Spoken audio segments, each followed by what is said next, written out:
Hi everyone, welcome. I'm down here in my wormery, and I've got a couple systems over here that are sort of related to each other. It's this so-called cocoon nursery that you see down here on the floor in this large plastic tub.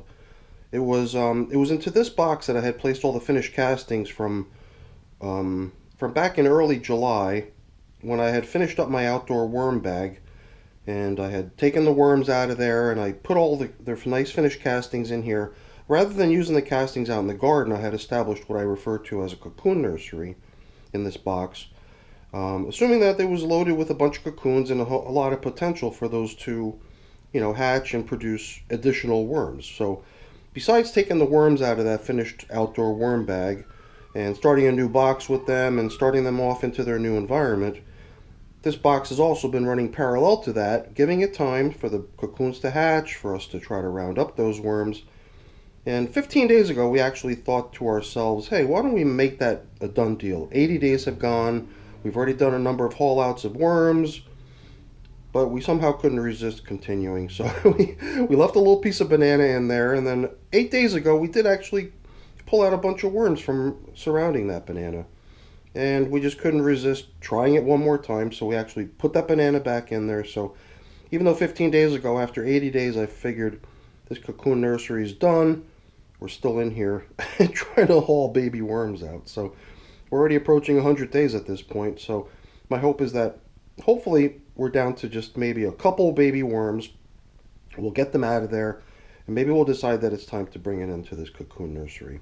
And then whatever we pull out of there is going to go back into the population that had created those cocoons originally, which is now living in this box. You might remember after I harvested the outdoor worm bag, the worms actually lived in that little green container there. But 37 days ago, we bought that population of worms indoors. We upgraded them to the larger box. And for the past 37 days, they've been living in there. So we're going to also tend to their needs today. We're going to feed that box. It was 8 days ago we last fed it. So let's start over here in the cocoon nursery, just in case we got any babies that we need to relocate. And we'll get to work. So like last week, we're using this little plastic tub to collect up any worms that might have come together for that piece of banana we left for them. So it was just a little chunk. It wasn't very big, and a lot of it was left over. So the few worms that we did manage to collect last time we were in here didn't even really put that much of a dent into that piece of bait that we had laid out here for them. So I'm assuming that we probably will find a certain amount of it remaining in here. Now, I guess one of the things I was cautioned against was bringing in creatures from outside.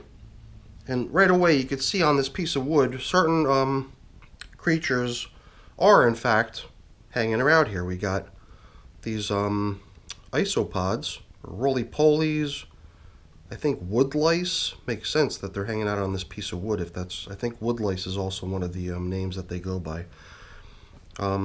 My aim was to, in fact, bring these little guys over and get them into my new red wiggler box that we're going to feed once we're finished here. But it's something I haven't really tended to yet. I just don't want to keep reminding myself so I don't forget, because every time I come in here for worms, I do spot, isopods running around everywhere. But at no time have we really spent any effort to collect them up and relocate them with the worms. So it's just something I do want to do, and it was my intention. But then there's other creatures potentially in the box that, wouldn't really belong in a wormery. Because certain creatures like the isopods I treat as good helper creatures in a worm bin that help with the breakdown process. They're able to handle certain types of material really efficiently, stuff that would take the worms a lot longer to do. So they're a great complement to the worms in a worm bin. But then again, there was this whole idea of a lot of people cautioning me bringing this material in, me bringing those worms in as well. So basically bringing in two containers of material from outside that could have who knows what living in them. So, I am doing this with a certain degree of risk and unknown in terms of what I could potentially be bringing indoors besides what I'm intending to bring indoors. So we're finally bumping into our little bait station. So let's just pull that out and we'll examine that in a moment, but I just don't want to give these little wormies surrounding this area much of a chance to escape, because the whole idea was to come back in here and haul out as many of them as we can, ideally the last of them. So whether we succeed in that today or not is yet to be seen. We'll have to decide based on the results. But I have to say, last time I came in here, it was right underneath the bait that we did find a huge, not a huge, but a pretty good number of worms hanging out. On this go around, it seems like we found one. And who knows, that worm might not have even been right below the bait. It could have just been part of, it could have been on this bait, and I might have allowed it to slip off. So besides the one that we just dropped back in here, over here, there's a couple hanging out here, taking advantage of the yummy morsel of food.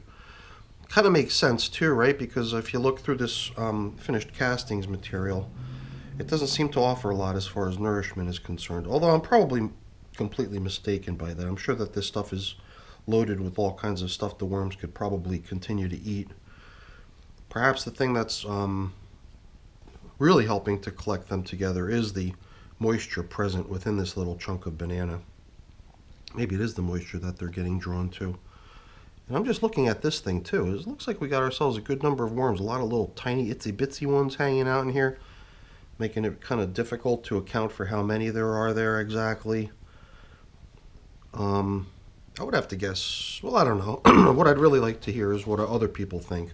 What's your guess? How many worms do you think we succeeded in collecting up here today in this possibly last attempt at baiting worms out of my 95-day-old cocoon nursery at this point, you know?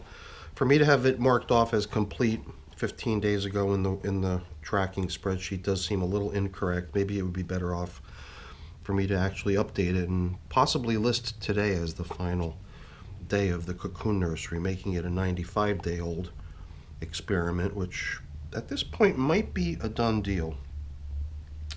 So we'll set these little guys aside, and I'm just wondering if I were to pull out a few roly-polies, it might not even be possible at this time. I might have actually buried the isopods, and a lot of times it's just easier to find them when you come fresh into the bin, find them out on the surface, so maybe we won't try to include that today, but we should at least try to determine if there's still any more potential for worms in here.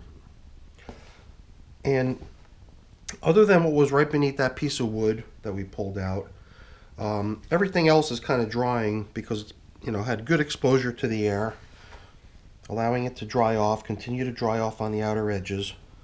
That's why I'm thinking, even though there might be an abundance of things for the worms to eat on these outskirts of the bin, the material is drier than what's in the middle, meaning there's good reason for the worms to maybe stay here. If they, wander in, feel the additional moisture, start to wander out, they might, return, favoring the more damp conditions under the wood.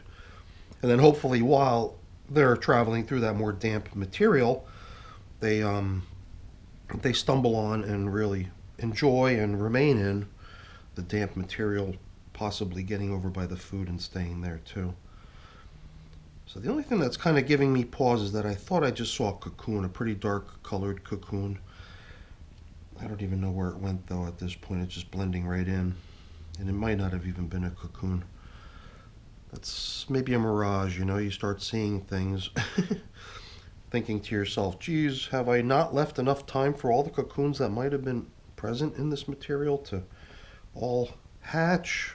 After 90 days, I would have to assume there's been plenty of time for that to occur. Any cocoons that have not hatched by now, they're just maybe never were meant to. So I think it's official.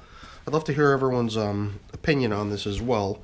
If in fact calling this process a done deal at this point after 95 days. Should we expect more worms to start eventually surfacing out of this material? Have we pretty much exhausted the potential for more worms by doing what we've done here? I think we have. So I'm going to kind of write this off as now done. Not going to try to bait any more worms from it. And at some point, some plants out in my garden are going to be really happy about getting this stuff. So let's get these little babies that we collected together, not many but a few. Let's get them reunited with their family in the other bin. And before we do that though, let's get that bin out here so we could feed it first, and then we'll drop the relocated wormies into there. All right, let's take care of that now. Sometimes I wonder about if worms start to sense monotony in terms of getting the same type of food over and over and over again.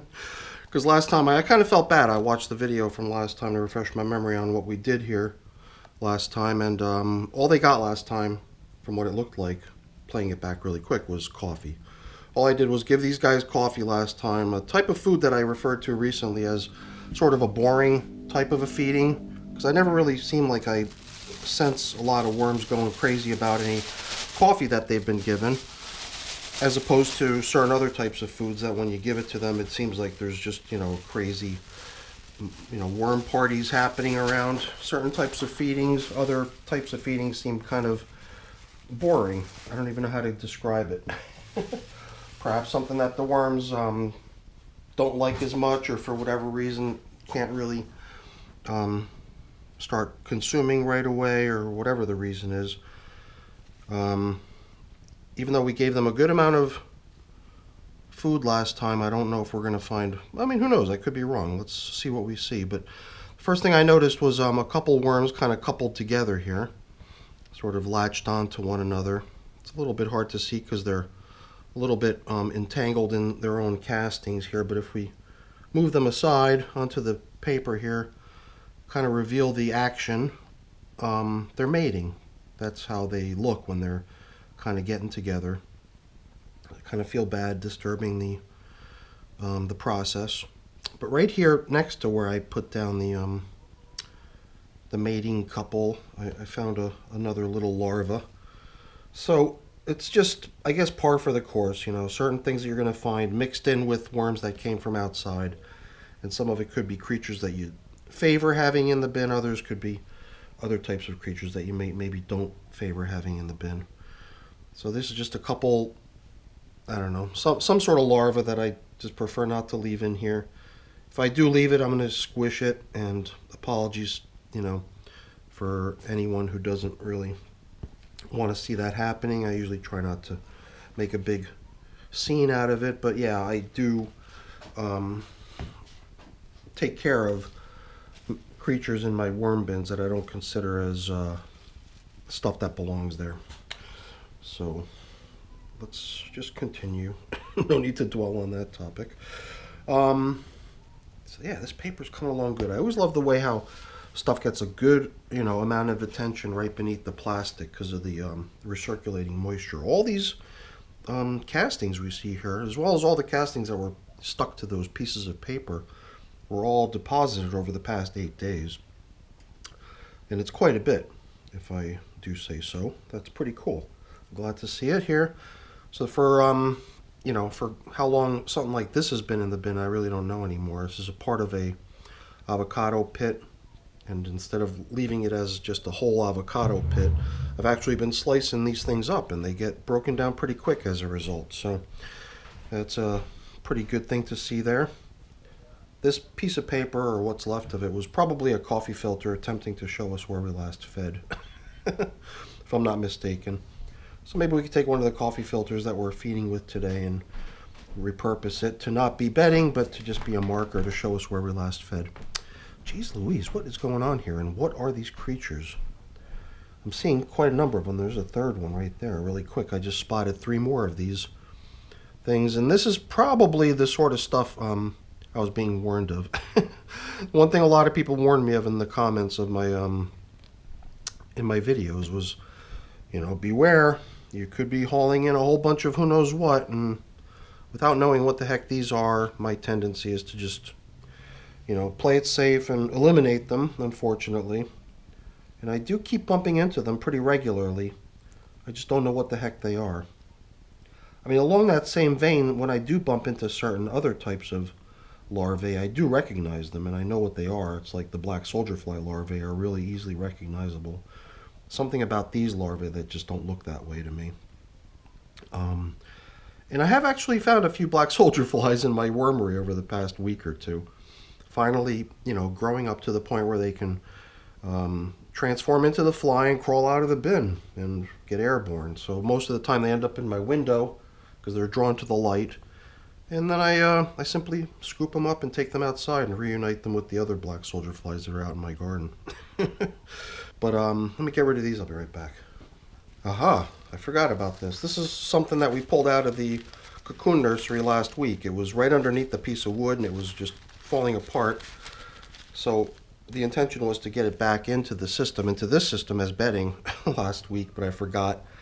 So I'm glad I spotted that when I went over to discard what remains of those little larvae that we bumped into and collected up. So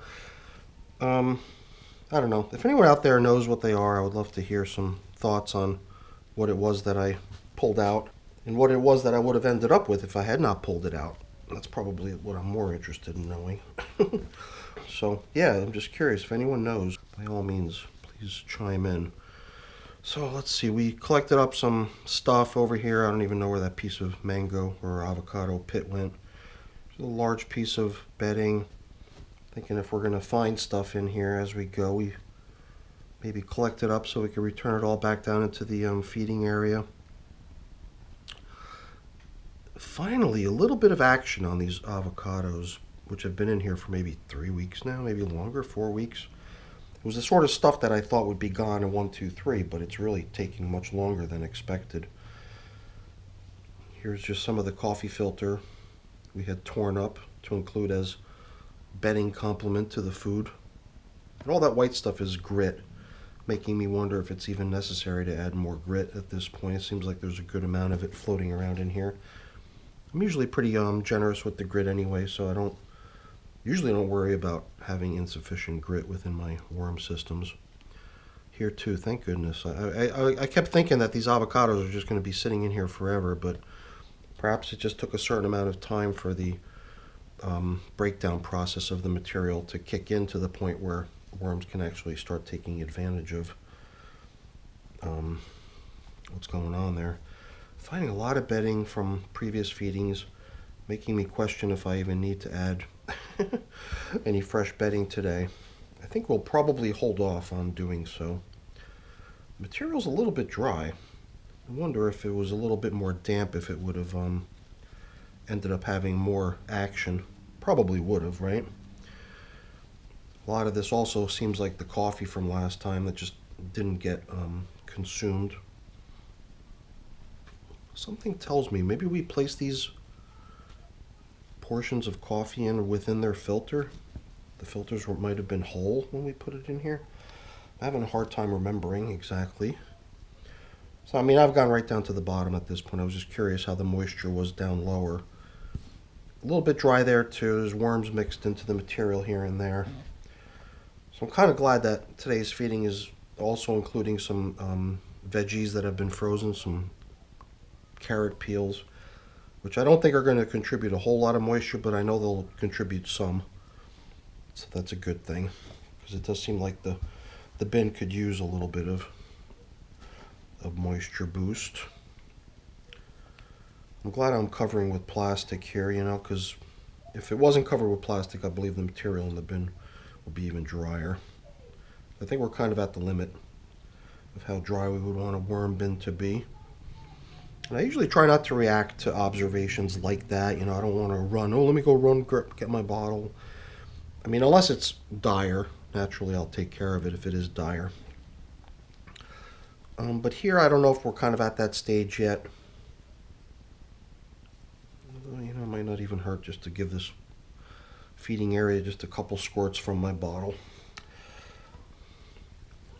And then the carrots, as they start to thaw out and get broken down and decompose, they'll also emit some moisture too down into the bin. So, I mean, the fact that you do find worms within the food and within the material tells you that it's not dangerously dry. There's worms hanging out there, enjoying it. And like I said, the previous feeding was kind of a boring one. So it's maybe not too surprising that we're not finding a whole bunch of worm action down the middle. So here's what we'll do. we'll start returning some of these leftovers and some of this recycled bedding we found before we drop in today's food. Let's get their food dropped in here. Like I said, I'm not going to add grit with today's feeding. I'm going to be giving them their coffee. And I think that the one thing that's going to help a lot too here is giving them this frozen carrot. I just want to get a sense of it, you know, check it out a little bit. See some frost collected on it. That stuff will also naturally melt and thaw and drip down. But you know what? Let's be a good guy. I'm pretty sure that my squirt bottle has a few squirts left in it. So we'll give it to these little guys. You know, a little extra moisture can't hurt. And they'll probably appreciate it. And we'll shoot it right down into those kind of dry bedding materials that we found as we made our way down into where the feeding area was. Yeah, I think this will help a lot. And I think that'll help. All right. So, the way I thought I would do this is to try to kind of mix the coffee and the carrot shavings together a little bit. I thought that would kind of make it into a little bit more interesting as the carrot starts to get a little bit gooey and easy to eat. The worms will come for that, and they'll find that it's just surrounded with a whole bunch of other pretty easy to eat foods, all this coffee. And it does seem like a pretty generous feeding. So I'm curious to see how it'll do in another week or week's time, or 10 days, or whatever amount of time it is between now and the next time we check in here. I was trying to also size up how much this was, how much carrot there was here. It does seem like there's a pretty good amount of it in here. So this seems to me like a pretty generous feeding. I think I like the idea of sort of blending all this stuff together. All this frozen veggie surrounded by all this coffee I just dropped in underneath it. Even some of the bedding that was down below it kind of getting mixed into it too. Yeah, this should be a pretty nice feeding for them. I think they're going to enjoy it. And leftover bedding from last time. Put it where we know the action's going to be. Hopefully it'll get broken down. And let's tear one of these up and create a little bit of supplementary bedding out of it like we did in the past. Then we'll save the other one to sort of cover things up with at the end. How does that sound? It does seem to me like when I tear the coffee filters up into little bits like this, I usually, maybe a week later I'll still recognize them as what they were. But they do start to break down pretty rapidly, being fragmented into little tiny shards like that, little confetti. More leftover bedding bits. Always best to have it down where the food's going to be, I think. Another chunk of seed, avocado pit. So there's all kinds of stuff mixed into this material. It's not a very old bin yet. I mean, it's getting there. It's maybe halfway through its life cycle, I would say. At what was the age of this thing? I don't remember. It doesn't have the same exact age as the cocoon nursery, which would be 95 days old. I officially launched off this population into that new environment in that green box 5 days after the cocoon nursery started, after I had done the harvest of the outdoor worm bag. So technically I always treat the age of this worm bin as 5 days younger than what the cocoon nursery's age is or was. And since we know it was 95 days old, this is technically a 90-day-old environment. And the progress made on that material that it was built out of over the course of about those 3 months. A lot of bedding that probably doesn't age back or track back to the build of the bin. Stuff that was probably added later as part of feedings. Those straps of paper that we just spotted there. I don't know, the material on the outer edges looks pretty good. I was worried that it might be a little bit drier than it needs to be. And that maybe it would also benefit from a little squirt of water, but to me it seemed like it was just fine. No need for intervention. Let's just give this outer edge on this side a little spot check too, just to be sure. It almost seems like the material out here on these outer edges is even more damp than what we had found down in the feeding area, which is usually unusual. Usually unusual. Good number of worms hanging out down here too. And this stuff, you could actually recognize some of this old bedding that was still being used when the worm bin resided outside. It was some grass clippings I had experimented with a little bit. It's something I usually don't use as a form of bedding, but I think some people had suggested it, and since it was right there when the system was out in my yard, I grabbed a handful or two of it, and it does seem like the worms like it. It just doesn't seem to break down as quickly as I thought that it would. I figured grass clippings would break down super quickly, but I can still see signs of them in there. They'll go just like everything else in time. Just need to be patient. Alright, really nothing left to do here, so I'm just, I don't know, maybe killing time just because I enjoy being in the worm bins, and I find it relaxing to pick around. The only problem is that we've got this piece of bedding we had intended to use down in the feeding area, in the hopes that it too can kind of get back into service. You know what? I feel like it's not too late. If I had put on some of the real coverings, then I would feel like, you know what, too late, dude. I'll have to wait till the next time. But it does seem to me like maybe if we're careful, we can sort of at least put this here right above where the feeding area is and give it just a little bit of cover. My hope is that the worms are going to take a shine to that as well. I hope so. It's not perfect, but it should become a little bit of a kind of a worm sanctuary. They like getting in between all those little layers and folds of the corrugated cardboard, and it is kind of rolled up as well, so we'll see what they make of it. And it's a little bit dry, so it might take some time for it to kind of rehydrate and become comfortable enough that worms will want to start approaching it, but I think we're in pretty good shape here. Alright, let's get this feeding done. Can't be down here all weekend. Got to get back to other things, right?